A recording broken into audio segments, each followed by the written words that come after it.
오늘 말씀은 살인하지 말라는 계명의 의미. 좀 무섭죠? 최근에 등장하는 여러 뉴스들을 보면 살인의 동기도 섬찟하고 또 살인하는 방법도 몹시 무섭습니다. 나를 쳐다봤다고 기분 나빠서 죽이기도 하고 심지어 오랫동안 계획해서 사람의 생명을 빼앗기도 합니다. 돈 때문이기도 하고 자존심 때문이기도 하고 혹은 이기적 욕심 때문이기도 합니다. 여러 가지 이유가 다 있어요. 그런데 오늘 말씀은 사실 그런 실제적인 살인은 두말할 것도 없고 우리 중에 누가 얼마나 이런 살인에 대한 경험이 많이 있겠어요. 우리 주님께서 하시는 말씀의 의미가 중요한 거죠. 이 마태복음 5장 1절부터 12절 그리고 고린도전서 13장으로 이어지는 이 부분은 바로 우리 기독교의 성도의 대헌장과도 같은 것입니다. 우리가 반드시 지키며 살아야 할 일이죠. 그런데 이게 좀 우리의 손에 잡히지 않는단 말이에요. 실체가 잡히는 게 매우 중요해요. 제가 늘 설교하듯이 우리 믿음이라고 하는 것은 곧 삶이다. 삶으로 드러나지 않는 믿음은 가짜라는 말씀을 제가 자주 드리는데요. 이 믿음은 삶과 매우 밀접합니다. 그런데 우리 주님께서 오늘 본문 앞에 있는 마태복음 5장 20절에 이렇게 말씀하셔요. 우리가 함께 읽습니다. 너희 의가 서기관과 바리새인보다 더 낫지 못하면 결단코 천국에 들어가지 못하리라. 아멘. 지금 우리는 예수님을 믿음으로 구원받아 천국 간다는 얘기를 귀에 못이 박히도록 듣습니다. 제가 수천 번 아니 수만 번 한 것 같아요. 그런데 우리 주님께서는 정작 너희 의가 서기관과 바리새인보다 더 낫지 못하면 이라는 말씀을 하십니다. 예수님 말씀이거든요. 여기 등장하는 서기관, 바리새인, 이 사람들은 하나님의 계명을 지키기 위해서 최선을 다한 사람들이에요. 그러니까 사람이 할 수 있는 모든 의지와 열심을 다 동원해 가지고 정말로 누가 보아도 경건하고 의로운 삶을 살기 위해 노력한 사람들입니다. 이 바리새인들이 그런 사람이에요. 이 제자의 삶이라고 하는 것, 오늘 본문은 제자들에게 우리 주님이 말씀하신 거죠. 그러면 이 시대를 살아가는 저와 여러분에게 주시는 말씀이잖아요. 그러면 예수님을 믿는 성도들의 의는 저들보다, 즉 경건하게 살기 위해서 자기들의 모든 의지와 열심을 다 동원하는 바리새인들보다도 더 나아야 된다는 거예요. 그러면서 실제적인 차이점이 그들과 다르다고 하는 것을 예로 드는데 첫 번째로 살인하지 말라는 계명이에요. 제가 오늘부터 몇 주간 동안 이 산상수훈의 실제적인 면을 마태복음 5장을 중심으로 설교하려고 합니다. 오늘은 첫 번째로 살인하지 말라는 계명의 의미를 살피는 것입니다. 21절 말씀을 보면 옛사람에게 말한 바 살인치 말라. 누구든지 살인하면 심판을 받게 되리라. 아멘. 살인하지 말지니라고 하는 것은 십계명의 6번째 계명이에요. 살인하지 말라고 하는 것은 우리들이 일반적으로 말할 때 법률적으로 살인이라고 하는 것은 무엇일까요? 실제로 사람을 죽이는 행위입니다. 제가 여러분들 앞에 설교를 하면서 여러분 사람 죽이면 안 됩니다. 이건 내가 말 안 해도 여러분이 이미 다 알고 있죠. 2000년 전 예수님도 마찬가지예요. 예수님께서도 살인하지 말지니라. 물론 최초로 출애굽한 이스라엘 백성들에게 이 계명이 주어졌을 때에는 실제적인 살인을 금하는 계명이었어요. 인류의 역사에 유명하고 또 필적할 만한 법전이 세 가지가 있는데 그 중에 첫 번째가 바로 함무라비 법전이에요. 이 함무라비 법전의 정신은 뭐냐면 대등한 것, 즉 눈에는 눈, 이에는 이. 살인하면 죽이는 거예요. 이게 고대 법의 원리예요. 이런 법의 원리에 따라서 사람을 죽이면 안 된다는 것이 이미 그들에게는 익숙하고 뚜렷합니다. 그런데 예수님께서 이 살인하지 말라는 그 계명의 의미를 다시 말씀하시는 거예요.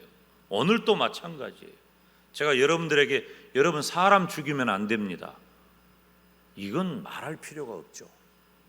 다 알고 있는 얘기고 그렇지 않아야 한다는 것을 이미 우리는 다 인지하고 있는 거예요. 그래서 오늘 살인하지 말라는 이 계명의 의미는 단순히 살인이라는 행위를 하지 말라는 정도가 아니라, 우리가 성경을 한번 볼까요? 22절에 함께 읽습니다. 나는 너희에게 이르노니 형제에게 노하는 자마다 심판을 받게 되고 형제를 대하여 나가라 하는 자는 공회에 잡히게 되고 미련한 놈이라 하는 자는 지옥불에 들어가게 되리라. 아멘. 여기 라가라고 하는 말이 등장하는데 이건 원래는 아람어예요. 아람어가 헬라의 음역을 취해가지고 라가라고 하는데 원래 어떤 뜻이냐면 이 돌대가리 같은 놈, 미련한 놈, 바보 같은 놈, 이런 말이에요. 사실은 우리들이 그냥 이런 말 쉽게 하는 것 같지만 굉장히 모욕적인 말이거든요. 상대에게 모욕감을 주는 그런 말은 뭐라고 기록을 하고 있어요? 공회에 잡히게 된다, 심판의 자리에 이른다고 하는 거예요. 재판받게 된다는 것이죠. 예수님께서는 살인이라고 하는 그 주제를 다루면서 형제에게 분노를 품는 것을 살인이라고 규정하십니다. 분노가 있는 것은 살인과 마찬가지라는 것입니다.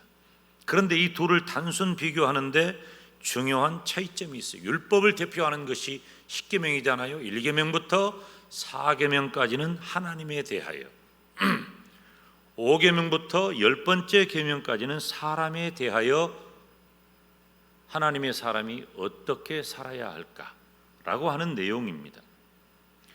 마태복음 22장에 보면은 어떤 율법사가 예수님을 찾아와 묻습니다. 예수님, 어떤 계명이 가장 클까요? 이렇게 질문을 할 때 예수님께서 마태복음 22장 37절에 이렇게 대답하셔요. 예수께서 가라사대 네 마음을 다하고 목숨을 다하고 뜻을 다하여, 따라서 합니다. 주 너의 하나님을 사랑하라. 아멘. 이것이 첫 번째예요. 그리고 두 번째는 마태복음 22장 39절에 기록하고 있는데요, 함께 읽습니다. 둘째는 그와 같으니 내 이웃을 네 자신과 같이 사랑하라. 네 몸과 같이 사랑하라. 그러니까 하나님의 계명을 대할 때에 하나님을 사랑하는 것과 이웃을 사랑하되 나의 몸처럼, 내 자신처럼 사랑하라는 것입니다. 다시 말하면 오늘 본문에 등장하는 주제인 살인하지 말라는 계명은 내 이웃을 해치려고 하거나 내 이웃을 약탈의 대상으로 삼아서는 안 된다. 이웃을 대할 때 하나님은 어떤 분이십니까? 하나님은 나의 필요를 채워주시는 분이시고 나뿐만 아니라 내 이웃에게도 공급해 주십니다. 하나님은 우리들 모두에게 다 각자의 것들을 공급해 주셔요. 어떤 분은 많기도 하고 어떤 분은 적기도 합니다. 어떤 분은 크기도 하고 어떤 분은 작기도 합니다. 개인적인 재능과 은사와 사명과 역량이 각각 달라요. 왜 다를까라고 하는 것은 개인의 정도에 따라 다른 거예요. 그 기준이 무엇인가는 우리는 알 수 없지만 어떤 이는 개인의 노력에 의해서 그 역량이 강화되기도 하고 어떤 분은 축소되기도 합니다. 그러나 엄밀한 의미에서는 우리 모두에게 하나님께서 각자에게 필요에 따라서 모든 것들을 다 공급해 주신다는 거예요. 따라서 합시다. 하나님께서 나에게 공급하신다. 그렇다면 여러분, 하나님께서 나에게도 주시고 내 이웃에게도 주시는 것에 대해서 우리가 어떤 태도를 가져야 할까요? 제가 방금 말씀드렸듯이 어떤 이는 많기도 하고 어떤 이는 적기도 해요. 어떤 이는 크기도 하고 어떤 이는 작기도 해요. 각자가 다 달라요. 우리의 외모가 다르듯이 각자가 다 다르단 말이에요. 나에게도 주시고 내 이웃에게도 주시는 것에 대해서 우리가 가져야 할 태도는 서로 감사하는 것입니다. 아멘. 서로 격려하는 것입니다. 서로 위로하면서 살아야 한다는 거예요. 그래서 우리는 때로 내게 주어진 것이 많고 크다면 그것이 적고 작은 분들에 대한 배려로 활용되어야 합니다. 내게 혹은 결핍함이 느껴진 부분이 있다면 누군가의 도움도 기꺼이 감사해야 합니다. 이것이 하나님께서 지으신 인간들이 살아가는 삶의 방식이에요. 동물은 달라요. 동물은 약육 강식이에요. 무조건 강한 자가 약한 자를 잡아먹는 거예요. 사람은 그렇게 살면 안 돼요. 사람은 그렇게 살지 않도록 지음받았어요. 그런데 인간 세계에 죄가 들어오고 사람도 여타의 피조물 즉 동물처럼 약육 강식의 모습을 갖게 된 거예요. 비극의 시작이죠. 범죄한 이후에 인간이 타락하고 만물이 타락하면서 그러한 모습이 인간 세계에 가득한 거예요. 지금 우리들의 모습만 다르지 다 그 모양으로 삽니다. 하나님이 나에게 주신 것에 대해서 내가 감사하고 격려하고 위로하는 일에 내가 쓰임받는 것이 아니라 내가 더 크게, 더 많이, 더 우월하게 소유해야만 대단한 것처럼 보이는 그런 세상이 되었습니다. 살인은 그런 나의 필요를 내 이웃에게서 채워야 한다고 생각하는 하나님 없는 자의 결핍의 결과물이에요. 그 살인이 되는 거예요. 분노가 무엇입니까? 분노는 내 필요를 내가 스스로 채울 수가 없어. 즉 내 힘으로 안 돼. 그리고 내 이웃의 것을 빼앗아서도 채울 수가 없어. 그런 한계와 절망이 반드시 있어요. 우리가 아무리 힘쓰고 애써도 안 되는 거예요. 해봐도 안 된다. 나에게 결핍한 그 무엇이 내가 노력하지 않아서가 아니라 힘쓰지 않아서가 아니라 아무리 힘쓰고 있어도 안 되는 걸 어떡하냔 말이에요. 안 되는 일이 분명히 있어요. 그것을 한계라고 말합니다. 그때 해도 안 되면 힘써도 안 되면 내 마음속에 분노가 올라오는 거예요. 여러분은 언제 우리가 분노합니까? 해도 안 될 때 분노하는 거예요.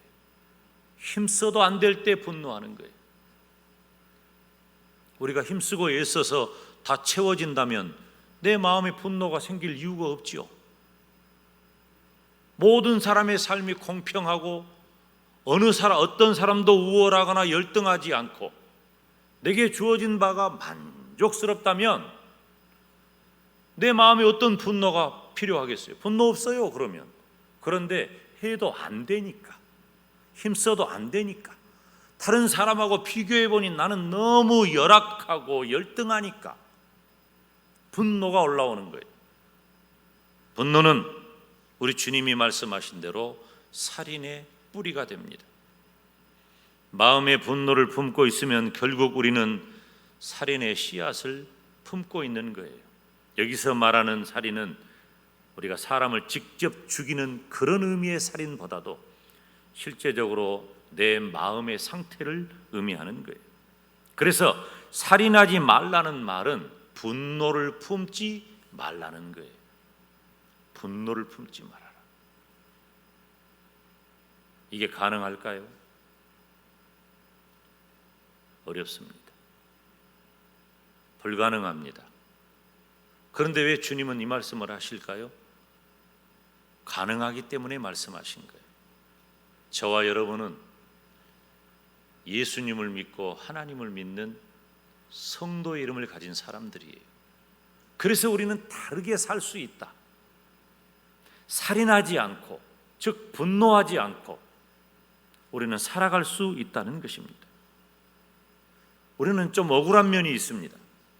예수님을 믿는 성도에게 살인하지 말라는 이 말을 더 엄격한 기준으로 적용하기 때문이에요.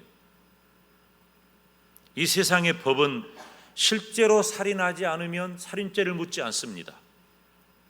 그런데 우리 주님께서는 분노하지 말아라, 욕하지 말아라, 미련하다고 하지 말고 어리석다고 하지 말아라, 이렇게 엄격한 기준으로 살인이라고 하는 죄를 우리들에게 이해시키는 거예요.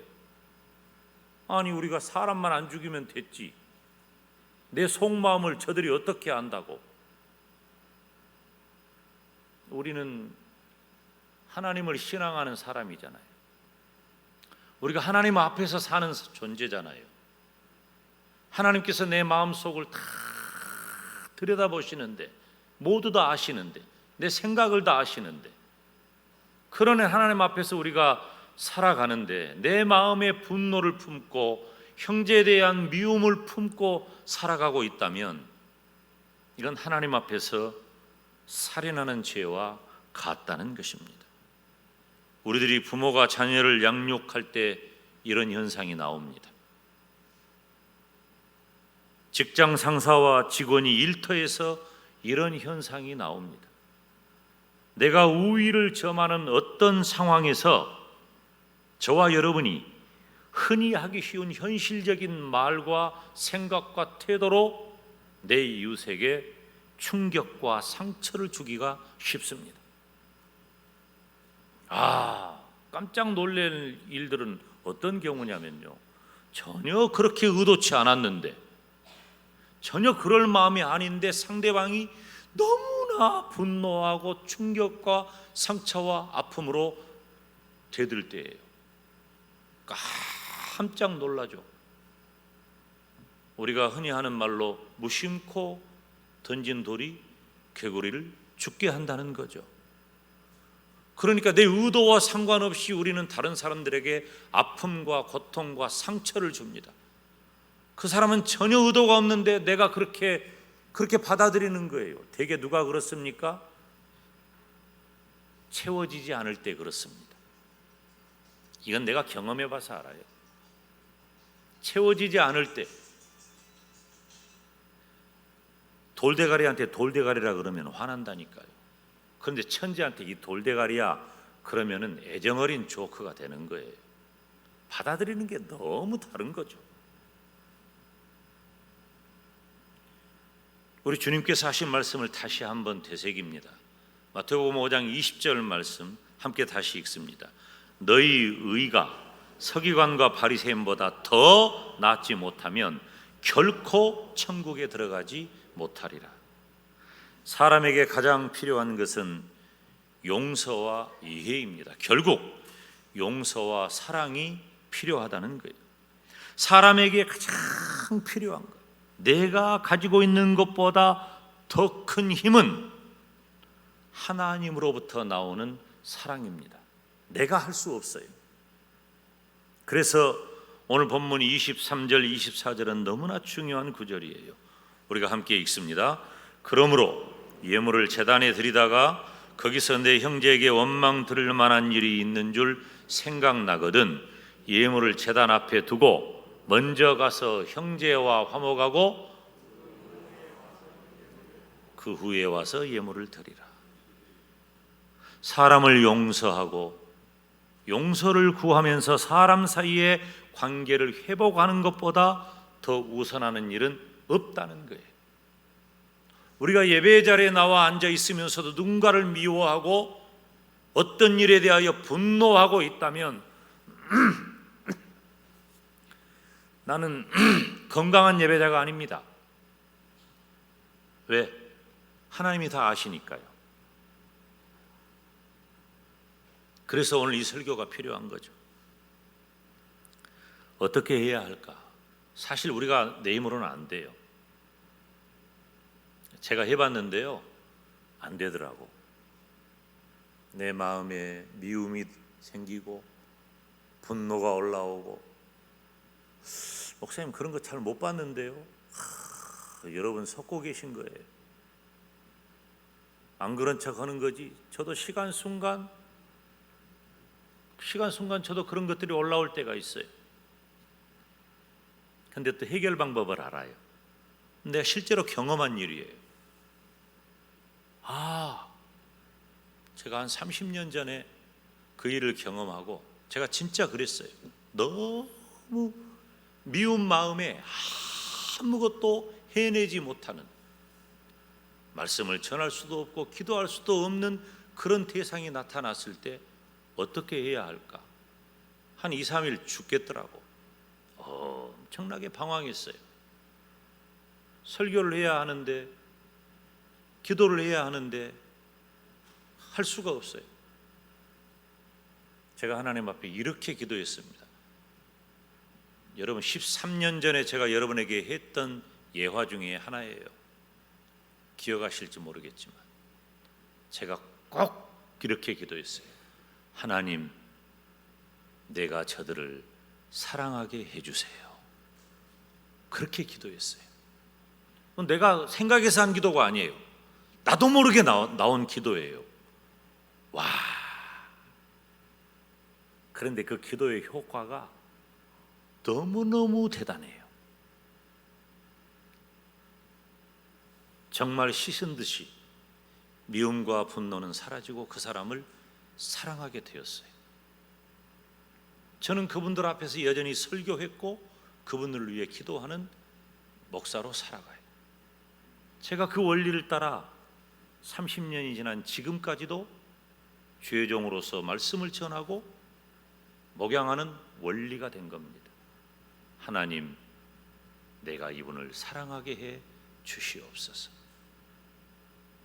여러분 한번 해보세요.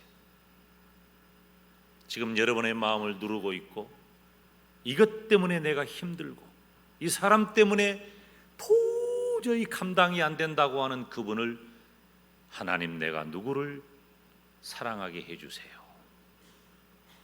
이렇게 하나님 앞에 진정 어린 기도를 제가 했을 때 하나님께서 아침 안개 걷어내시듯 내 마음에 분노와 미움은 사라지고 사랑하게 되었어요. 지금도 제가 완벽한 건 아니에요. 가끔 충격을 받습니다. 아픔도 있습니다. 다치기도 합니다. 그래도 저는 극복하는 법이 저에게 있어요. 하나님, 사랑하게 해주세요. 내가 할 수 있는 방법은 없어요. 이 사랑은 하나님이 주시는 것이기 때문에 하나님을 모시는 방법 외에는 없는 겁니다. 요한일서 4장 18절 말씀을 보면 함께 읽습니다. 사랑 안에 두려움이 없고 온전한 사랑이 두려움을 내어 쫓나니 두려움에는 형벌이 있음이라. 두려워하는 자는 사랑 안에서 온전히 이루지 못하였느니라. 왜 사랑 안에는 두려움이 없다고 할까요? 왜 사랑 안에는 두려움이 없어요? 사랑이 없으면 두려움이 나를 지배하기 때문에 그래요. 두려움은 분노의 발로가 됩니다.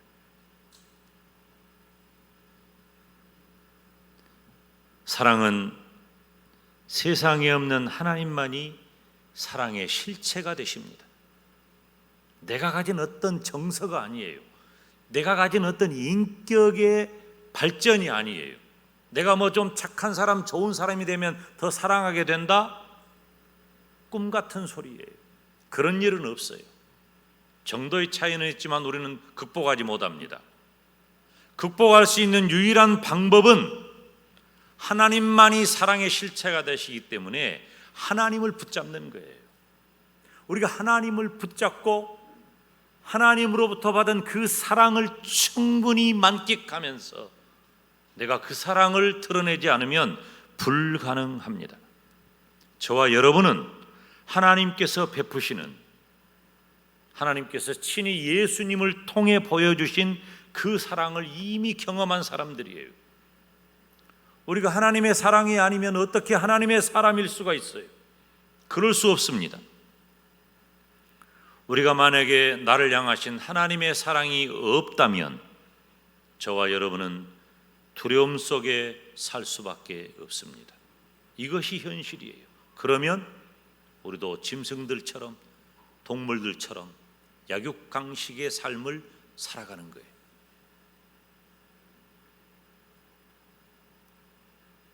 우리가 그렇게 살 수밖에 없다는 것입니다. 예수님을 믿는다는 것, 저와 여러분이 하나님의 자녀가 되었다는 것은 하나님을 사랑하고 또 이웃을 사랑하는 것으로 내 삶을 드러내라, 증명하라는 것입니다. 우리는 항상 본질이 중요합니다. 제가 설교할 때 언제나 본질을 붙잡는 것을 여러분이 아실 거예요. 내가 누군가?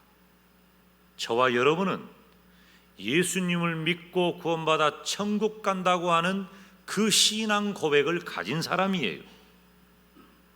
그런 저와 여러분이 내가 죽어서 천국 가거나 이 땅을 살아가면서 하나님의 특별한 배려 속에서 산다는 것 정도로 믿음을 생각하고 있다면 이건 너무나 유치하고 너무나 미숙한 겁니다.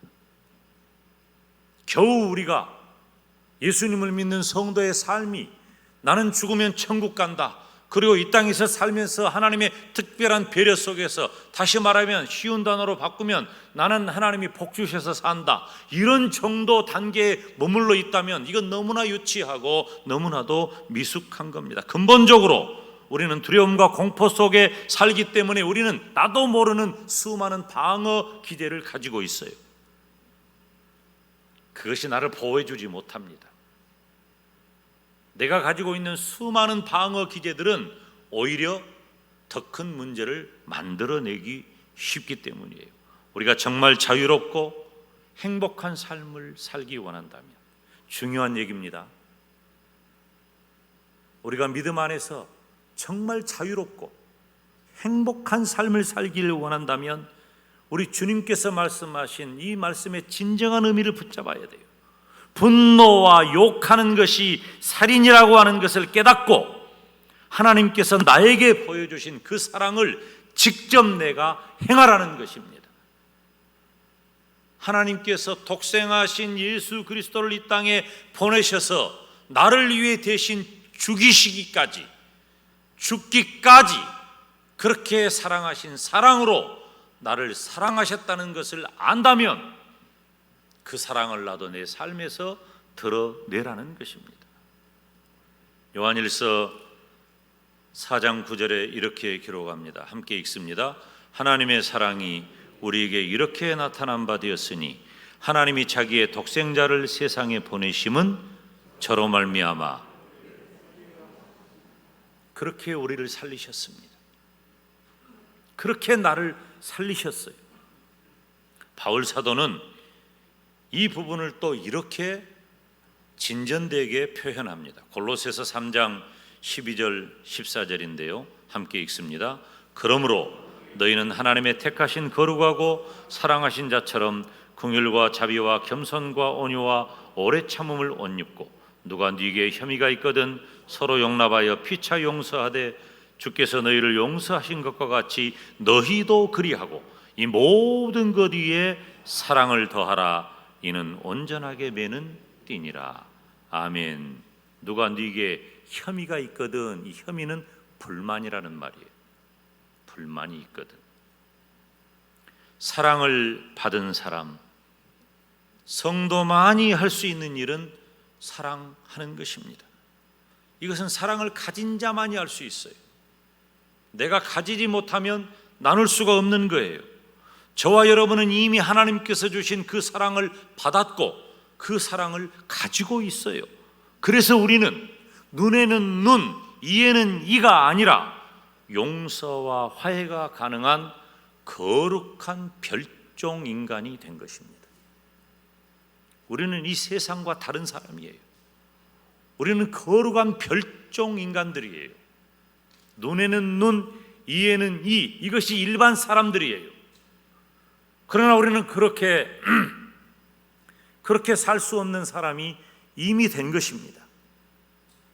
긍휼과 자비와 겸손과 온유와 오래 참음을 옷입어라. 저와 여러분의 이런 필요를 채워주실 수 있는 하나님과 그 하나님의 사랑을 가진 자만이 가능한 것입니다. 사랑하는 여러분, 다시 오늘 설교의 처음으로 돌아갑니다. 예수님께서는 공생애를 지나는 동안에 왜 유독 한 부류, 이 바리새인에 대해서만 진노하시고 그들을 저주하셨을까? 이 바리새인에 대해서는 예수님께서 유독 분노하시잖아요. 왜 그럴까요? 그들은 윤리와 도덕적으로 삶의 자세와 책임에 대해서는 훨씬 더 앞섰지만 자기의에 교만하기 때문이에요. 자기의에. 어떤 의미에서 바리새인들은 일반 사람들이 다 추앙할 만한, 존경할 만한 삶의 모습을 가지고 있어요. 그런데 그것으로 다른 사람을 예단하고 다른 사람을 평가하는 교만함을 가지고 있는 거예요. 바울 사도는 계속해서 골로새서 3장 15절 17절에 이렇게 편지합니다. 함께 읽습니다. 그리스도의 평강이 너희 마음을 주장하게 하라.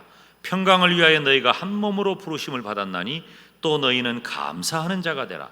그리스도의 말씀이 너희 속에 풍성히 거하여 모든 지혜로 피차 가르치며 권면하고 시와 참회와 신령한 노래를 부르며 마음에 감사함으로 하나님을 찬양하고 또 무엇을 하든지 말에나 일에나 다 주 예수의 이름으로 하고 그를 힘입어 하나님 아버지께 감사하라. 아멘. 가장 많이 등장하는 단어는 감사라는 단어이고 또 가장 중요한 공통된 단어는 그리스도예요. 그리스도의 평강, 그리스도의 말씀.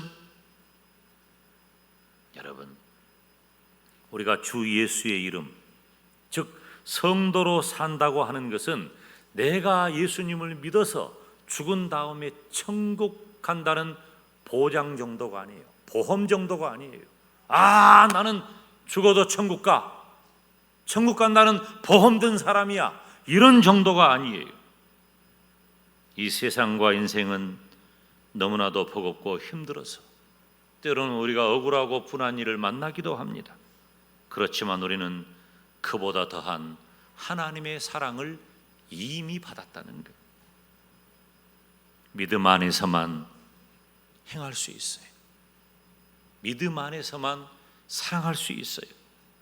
저는 저와 여러분이 믿음 안에서만 행할 수 있는 그 사랑으로 형제와 이웃을 대하면서 특별하게 행복한 복된 인생이 되시기를 주님의 이름으로 축원합니다.